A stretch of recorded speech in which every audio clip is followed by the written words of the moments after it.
अब तो आप वो कर रहे हो, सबसे पहले उसको अरेस्ट करके जेल भेजो और अपनी चार्जशीट में बताओ क्या है। कोर्ट को बताना कि भाई आपने क्यों उसको किया, आपने एफआईआर है ना नामजद उसके खिलाफ काम है। अगर ये हत्या किसी दलित के बच्चे ने कर दी होती ना तो आपको पूरे परिवार को चौराहे पर ला देते। पुलिस में जानता हूँ अच्छी तरह से जो धमकी दे रहा है। ये क्या बात हुई? क्यों शर्मा जी ऐसे धमकी मिलेगी तो फिर पुलिस का क्या फायदा? उसको कहो ना धमकीबाज को हैसियत में रहना। क्या हो गया कि मर गए क्या लोग इस देश में? क्या नाम है उसका? विजय सिंह। वो पहले भी कई बार जेल वेल गया, ये उसकी बेल वेल कराता तो जेल गया है। ऐसा मत सोचो हैसियत में रहे, उससे बाहर ना जाए। अगर वैसा मन हो तो फिर ये खराब हो जाएगा। और हम किससे कमज़ोर नहीं, ये बात अच्छी तरह समझ लें। और हमने कई बार राजीव हमारे यहाँ रह गए, वो जानते हैं।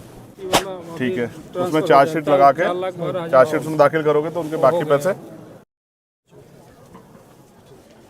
अब तो आप वो कर रहे हैं मगर आपसे तो बात ही नहीं हो पाएगी ना। आप तो आइयो ही नहीं ना उसमें। हाँ ये तो नहीं। आप आओ पहले। मैं भी 27 को ज्वाइन किया हूँ। आपने ज्वाइन किया मगर अब तो आप चार्ज पे है ना, आप ही मैं चार्ज देखेंगे। पे हूँ, मैं परमानेंट हूँ। इसमें इनको 3 योजना का लाभ दिलवाया जा रहा है। स्टॉप। एक तो SC/ST का आगे आज जाएगा शाम को कल बजट आया अच्छा, तो 4,12,500।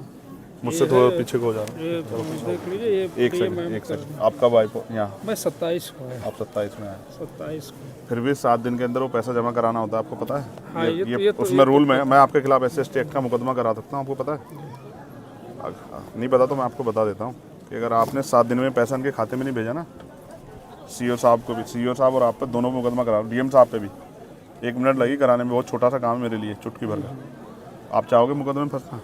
ये अच्छा नहीं है। दूसरी बात, अभी तक इस परिवार को परमानेंट सुरक्षा नहीं मिली और आप जानते हैं क्या माहौल है। परमानेंट ठीक है। PSC लगी है। हाँ, आप पहले परमानेंट सुरक्षा ऑर्डर कराओ इनके लगी लिए। है। ठीक है, PSC ठीक है, अच्छी बात है लगी, लेकिन परमानेंट सुरक्षा का ऑर्डर कराओ। ये कहीं जाएंगे तो क्या करेंगे? कहाँ जाएंगे? PSC बंद के बैठ जाएंगे? इनके बच्चे क्या स्कूल नहीं जाएंगे क्या? हमारी ये जिम्मेदारी है कि यहाँ सुरक्षित माहौल बने। वो कैसे बनेगा? वो तब बनेगा जब हम इसको प्रशासन के माध्यम से। यस, और वो नहीं बन रहा है। आप इस बात को समझ सकते हो, मैं इस बात को समझ रहा हूँ और आप भी समझ लो, नहीं बन रहा है वो।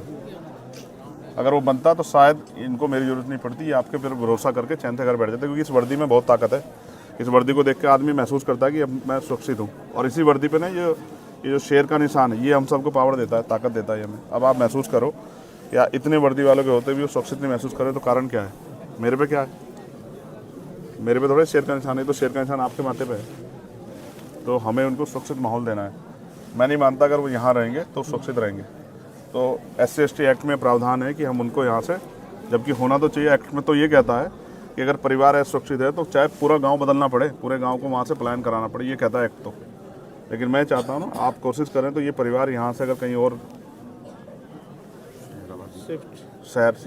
शहराबाद में शिफ्ट हो जाए तो ये अपना जीवन जी सकते हैं। घटना होगी, मैं उससे नहीं कह रहा हूँ, उस पर बार बार चर्चा नहीं करना चाहता हूँ, लेकिन अब हमें ये साबित करना है कि हमारे यहाँ कानून व्यवस्था अच्छी है और हमारे यहाँ हर आदमी अपनी ड्यूटी कर रहा है। एक्ट ये कहता है, आप पढ़ लेना, मेरा पढ़ा हुआ है, कि अगर परिवार असुरक्षित महसूस करता है तो पूरे गांव को प्लान कराना पड़े तो पूरा गांव प्लान होगा। लेकिन मैं आपसे कह रहा हूं कि हम इस परिवार को शिफ्ट करा सकते हैं, इस परिवार के लिए कहीं रहने की व्यवस्था हो जाए, ये सह सम्मान रह सके और ये लड़ाई यहीं किसी उसमें रहे, ये लड़ाई बढ़े ना। क्योंकि मैं और आप जानते हैं, आरोपी अपनी जान बचाने के लिए इनको नुकसान पहुँचा सकता है। मैं एक बात से सहमत नहीं हूँ, जब पीड़ित वो छोटा बच्चा जिसने देखा, उसकी पत्नी कह रही है कि मोहित मौके पे था, फिर उसको इग्नोर नहीं किया जा सकता है। आप ऐसा मत करो कोई भी, आप उसको अरेस्ट करो। ठीक है, अरेस्ट करो और कोर्ट में चार्जशीट में बताओ क्या है, वो है या नहीं है। उसको ऐसा मत करो कि उसको खुली छूट मत दो, इससे न्याय नहीं होगा, बिल्कुल नहीं होगा ऐसे न्याय। आप उसको अरेस्ट करो, सबसे पहले उसको अरेस्ट करके जेल भेजो और अपनी चार्जशीट में बताओ क्या है। कोर्ट को बताना कि भाई आपने क्यों उसको किया, आपने FIR है ना नामजद उसके खिलाफ। आप जज मत बनो, सब लोग जज बनना गलत है, ये आपका काम है ही नहीं है, मेरा आपका काम नहीं ना, ये कोर्ट का काम है। अगर ये हत्या किसी दलित के बच्चे ने कर दी होती ना तो आपको पूरे परिवार को चौराहे पर ला देते। पुलिस में जानता हूँ अच्छी तरह से। ठीक है, उनके मकानों पर बुलडोजर चल जाता। मैं नहीं चाहता किसी घर बुलडोजर चले, मेरे उसके परिवार से कोई लड़ाई नहीं। लेकिन आप मोहित को अरेस्ट करो, जब वो उसकी पत्नी कह रही है, वो आई विटनेस है ना, उसका बेटा भी, वो भी कह रहा 12 साल का कि वो मौके पे था। तो आप कोई फैक्ट पे मत जाओ, अभी फैक्ट आप कोर्ट में पेश करना, उसकी बेल के टाइम दे देना, उनकी मदद कर देना, मुझे कोई दिक्कत नहीं है। लेकिन अब आप उसे गिरफ्तार करो। और अगर आप ये सोचते हो कि भाई गिरफ्तार नहीं करेंगे तो फिर मुझसे कोई उम्मीद मत करो। बिल्कुल, मैंने तो कह दिया कि हम 8-10 दिन बाद एक बड़ा प्रोटेस्ट करेंगे और अनिश्चितकालीन करेंगे। बिल्कुल, मुझे कोई वो नहीं है, मेरे पास कोई ऐसा मेरी नौकरी नहीं है ना, मैं कोई ऐसा, मैं सदन में मेरे बगैर नहीं चलेगा। मैं नहीं जा रहा हूँ कहीं भी, मैं तो आ जाऊँगा। आप तय कर लो अपने, उससे मैंने आपको बता दिया 2 चीज़ें। एक, आप लाइसेंस की व्यवस्था कराओगे उनको, आप लाइसेंस उनका बनवाओगे। ये दोनों बच्चों का, ये इनका राइट है। 2 भाई हैं ये, दोनों भाइयों, क्योंकि इनको तो खतरा है ना, इनको तो चाहिए आर्म लाइसेंस, मुझे और आपको थोड़ा चाहिए। जिसको खतरा उसी को जरूरत है ना हम लोग को तो नहीं चाहिए। भाई। आर्म लाइसेंस किस लिए है? उसी के लिए ना जो जिसको खतरा है सुरक्षा में। तो जिनके भाई की डेथ होगी और जिनके परिवार में पहले से भी, मैं पहली घटनाओं पर नहीं जा रहा ना कि वो संदिग्ध मान रहा हूँ मैं उनको, लेकिन उनको तो अभी तो उनका ताज़ा हुआ है ना, और उनको धमकी मिल रही है। कौन है वो? विजय सिंह, क्या नाम बता उसका? विजय सिंह जो धमकी दे रहा है, ये क्या बात हुई? क्यों शर्मा जी, ऐसे धमकी मिलेगी तो फिर पुलिस का क्या फायदा? उसको कहो ना धमकीबाज को हैसियत में रहना। क्या हो गया कि मर गए क्या लोग इस देश में? क्या नाम है उसका? विजय सिंह। वो पहले भी कई बार जेल वेल गया, ये उसकी बेल कराता तो जेल गया है। ऐसा मत सोचो ना, ये ऐसा माहौल मत बनने दो ना आपकी वर्दी पे साख पे बात आ जाए। ऐसा क्या होगा? आपके लिए भी जाति में मायने रखती है? मुझे तो नहीं लगता मायने रखती है, बिल्कुल नहीं रखनी चाहिए। जब आपने वर्दी पहन ली और आप उस कुर्सी बैठ गए तो कोई जाति नहीं हो सकती है। कोई जात नहीं है। तो इसलिए आपसे कह रहा हूँ, एक तो उसको विजय को समझाओ कि अपनी हैसियत में रहे, उससे बाहर ना जाए। अगर वैसा मन हो तो फिर ये खराब हो जाएगा, और हम किससे कमज़ोर नहीं, ये बात अच्छी तरह समझ लें। और हमने कई बार, राजीव हमारे यहाँ रह गए, वो जानते हैं, हम उसमें पढ़ना नहीं चाहते, बिल्कुल कह रहा हूँ, बिल्कुल। लेकिन अगर बच्चों पे आँच आ गई ना तो मुझसे नहीं बुरा होगा कोई, ये बात आप सोच लेना।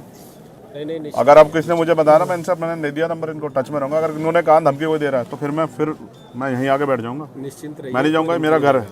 फिर आप अपने आप संभालना कोई प्रॉब्लम नहीं कि वो हम देख लेंगे इनको। बिल्कुल निश्चिंत रहिए। एक इनका पारिवारिक लाभ अलग कर दिया गया है, ठीक है।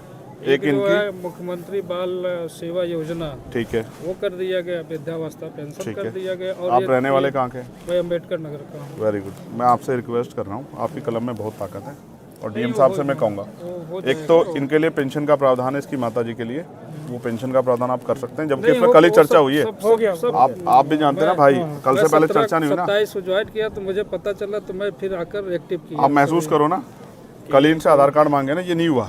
देखो, अगर आप ही सब लोग अपने आप सही कर देते ना तो मेरी जरूरत नहीं पड़ती। क्या करेगा चंद्रशेखर? मैं भी आपसे ही कहूँगा ना भाई, मैं किसे कहूँगा?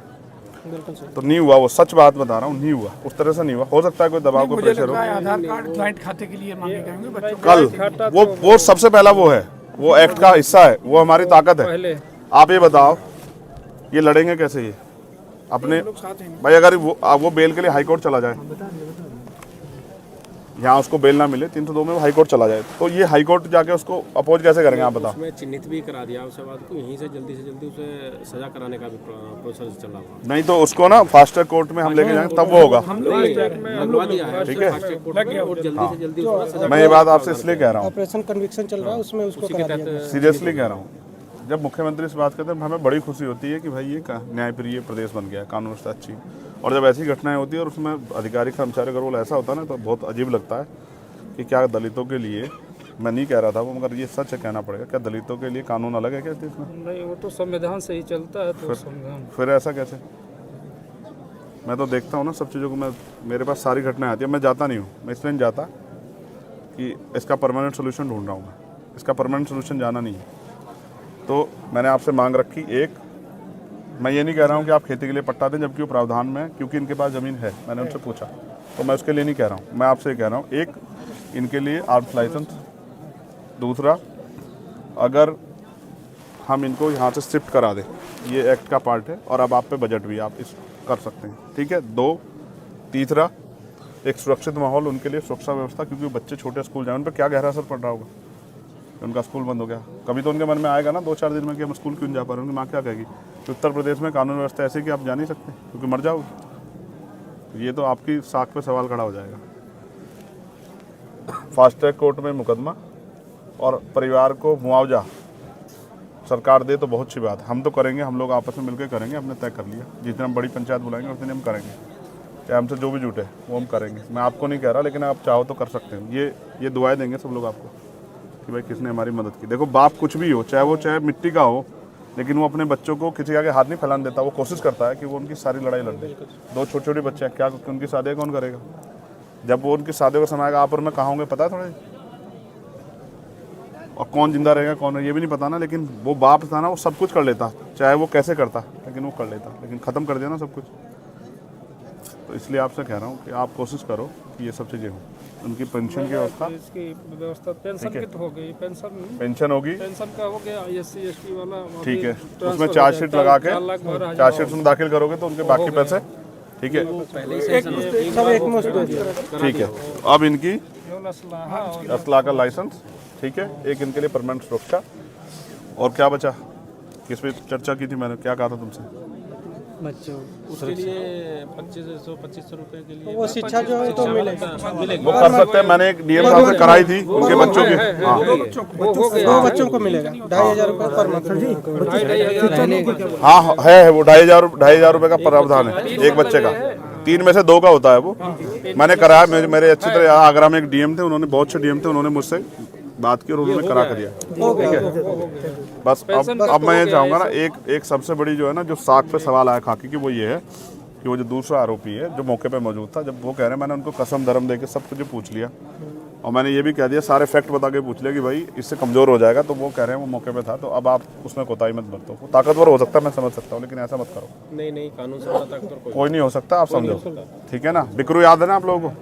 कानून से बड़ा फिर क्या हुआ, और अभी हुआ एक दरोगा जी को लगी ना, फिर उसको विनय वर्मा को लाके कि हमें वो मौके पर वो करवाने गए थे, बरामद की और वहीं मौके मार दिया पुलिस ने। हम सब जानते हैं, तो हम सब देखते हैं, हम नहीं वो कर रहे ना, जो गलत कर रहा है उसके साथ गलत करो, लेकिन सही के साथ गलत हो रहा है तो फिर ये अच्छा नहीं है, तो इसलिए उसको अरेस्ट करो राजीव भाई, और कह देना चारों मैडम से मैं एक ही उस तक वो करूँगा, मैं आज उनकी रिस्पेक्ट करूँगा अगर वो इस काम कर देंगी, और नहीं करेंगी ना, ऐसे ज़्यादा धमका रही है ना, वो जो सुन रहा था मैं अभी, आप थे पता नहीं कोई अंदर ही, तो कह रही है अच्छा इनकी ज़्यादा मदद करोगे ना और इनको भड़काओगे तो मैं तुम पे ठोके, क्या कर देंगे, ठोके मुकदमा? नहीं ऐसे नहीं कह सकते, मैं आपको सुनाऊँ, आपको कभी नहीं कह सकते, सुनाऊँ आपको, कभी नहीं कह सकते। राममोहन जी सुनोगे? चलिए ठीक है, वो हम बात कर लेंगे। भेजिए हम सोचते मैंने सुन लिया ना, मैंने सुन लिया, मैं रहा हूँ आपके पास। मैं बिल्कुल, मैं विदाउट फैक्ट कोई बात नहीं करता हूँ। देखो जो मुझे जानता है ना वो जानता, मैं बिना उसके नहीं बहस करता हूँ। मैंने वो सुनी हो, कह रही है हम करते रहे अपना काम, तुम्हें कोई बात करनी, हाँ करो, उनसे बात, उनके रिश्तेदारों को नहीं बात करने, तो क्या कर रहे हो, ऐसे होता है कानून व्यवस्था। अधिकतर तो सारी जितनी भी आपकी बातें हैं एसडीएम साहब ने बताया था, और परसों ये प्रोसेस में पूरी होगी। एक लाइसेंस वाला इनका फार्म मैं लाइसेंस और स्थापन के लिए। मैं आपको एक सीनियर अधिकारी मानते हाथ जोड़ के आपसे आग्रह करूँगा, आज तारीख क्या है? मेरा आज मैं 11 तारीख को इन्फॉर्मेशन लूँगा और 11 तारीख तक मैं देखूंगा कि आपने कहाँ तक वो बढ़ा दिया। 11 तारीख की शाम को फिर मैं इस पर अपना मत रखूंगा, मैं आपसे बिल्कुल स्पष्ट कह रहा हूँ। उसकी जो फिर मैं हो जाएगा, ठीक है, उससे पहले आप ये समझना कि ये चंद्रशेखर ने आपसे आग्रह किया हाथ जोड़ के कि उसको आप कर दो, लाइसेंस करा दें। हो जाएगा। मैंने उनको वचन भी दिया कि आपको आपकी सुरक्षा में कोई कोताही नहीं होगी, इसको आप कह के आज ही करा दो सीओ साहब। बिल्कुल बिल्कुल, ठीक है, हाँ, आचार संहिता लगने से पहले। ये हम कराते हैं। मैं अपने लिए नहीं मांग रहा हूँ ना, देखो आप महसूस करो, मैं तो वो हूँ गोली खा के बैठा हूँ, मैं अपने लिए नहीं कह रहा हूँ। और मैंने नहीं कहा हमारे डीएमएसएसपी को, मैंने उनको लाइसेंस के लिए कहा, उन्होंने मेरी अपनी मजबूरी बता दी, मैंने कहा छोड़ दो, मैंने जब मौत आएगी आ जाएगी, लेकिन इनके पास मौत तब आएगी जब चंद्रशेखर नहीं होगा।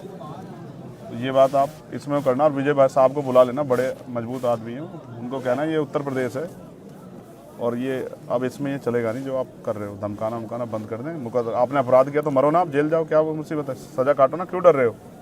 जब आप अपराध कर रहे हो तो फिर क्यों डर रहे हो? अपराध करते क्यों नहीं सोचा आपने फावला चलाते हुए?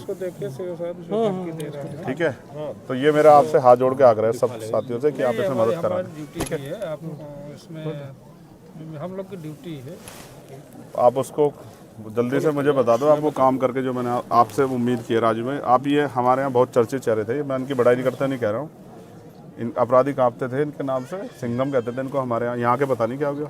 यहाँ भी है, यहाँ भी सर सिंघम, यहाँ भी है सिंघम। दिख नहीं रहा ना मेरे आने से पहले हो जाता तो मान लेता कि भाई वही थे। नहीं, ये क्षेत्र है। आप रहेंगे राममोहन जी हमारे यहाँ? मैं भोपाल में रहा हूँ, संबंधा जी वाले में मेरी भी आपकी बहुत मुलाकात है, 2 साल लगातार भोपाल। देखो आप कितने अच्छे, देखो वहीं रह के आना हमारे यहाँ, कितना अच्छा है। पर यहाँ थोड़ा सा दिक्कत है। ना कोई दिक्कत कोई दिक्कत नहीं होगी यहाँ, कोई दिक्कत नहीं है। ठीक हो जाएगा, और कोई नहीं धमकाएगा, और धमकाएगा ना तो तुम्हारे भाई का फोन है, मुझे फोन करके बता दो। बात है बेटा, कोई दिक्कत नहीं। सब छोड़ के आ जाऊंगा, ये बात ध्यान रखना, ठीक है?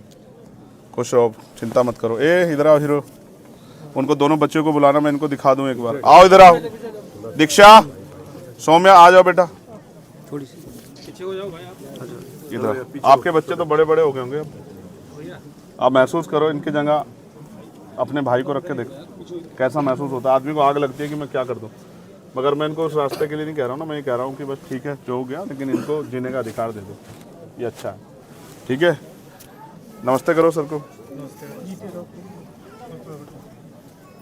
जाओ खुश हो। ठीक है, ए गौरव बहादुर की तरह जीना सीखो, ठीक है?